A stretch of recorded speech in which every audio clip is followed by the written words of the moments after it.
All right, so today we're going to continue with our solving proportions. And to do that, like we talked about yesterday in our Edpuzzle, we're going to use those cross products or the butterfly method to solve for that variable in the proportion. So there's a variable, we're going to figure out what it actually means as a number. This is just like solving that one-step equation, which we learned about last chapter. So we should be all set. We're going to take a look at a few examples. I have two here. I'm going to start to use my tool, my pen tool, to write on here. So we're always going to start by doing our butterfly method. So over here, I'm going to circle 11 and 16 and 4 and m. And I know I'm going to multiply this.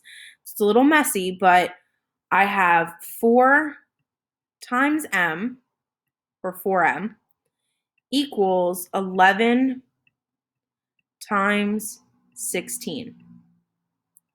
Right? So 4m just becomes 4m. And then I'm going to multiply 11 times 16. I'm going to grab my calculator, and I'm always going to use that. So 11 times 16. I'm always writing this down each and every step. So that gives me 176. Okay, well now I have a one-step equation. I'm going to try and get m by itself. So I'm going to change my color for everyone and circle my variable because I want to get it by itself. To do that, this is multiplication. I have to use the opposite, which is division. I'm going to divide by 4 on both sides of my equal sign. Okay? These will cancel. I'm left with m equals, well, I have 176 divided by 4, which is just 44. All right, I have another example over here. I'm going to switch my color back to red. And we're going to cross multiply. 8 times 12 and 4 times 15. Right, so I have 12 times a equals 15 times 4. Okay, all right, so I have 12 times a, which simplifies to just 12a, equals, I have 15 times 4, which is 60.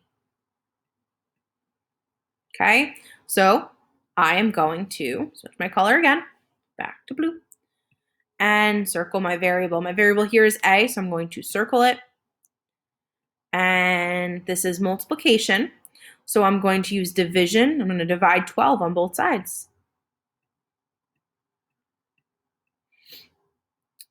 These will cancel. I'm left with a equals, well, 60 divided by 12 is 5. So a equals 5. Just like that.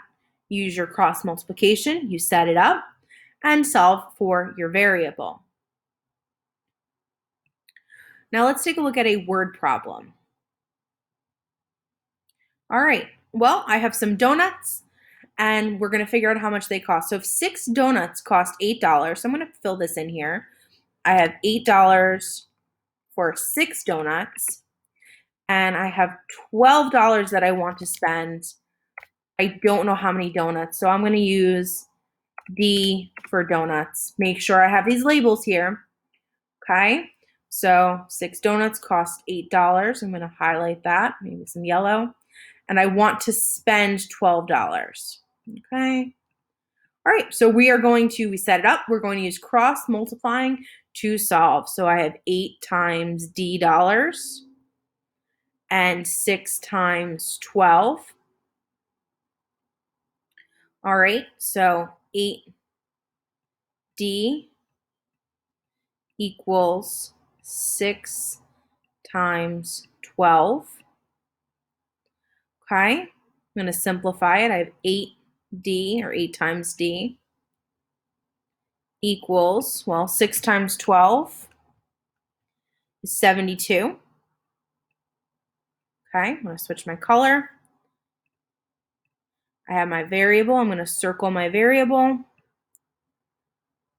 This is multiplication. 8 times D is multiplication. So I'm going to use division. I'm going to divide by 8 on both sides to get D by itself. I know that D equals 72 divided by 8 is 9. So I'm going to get 9 donuts for $12.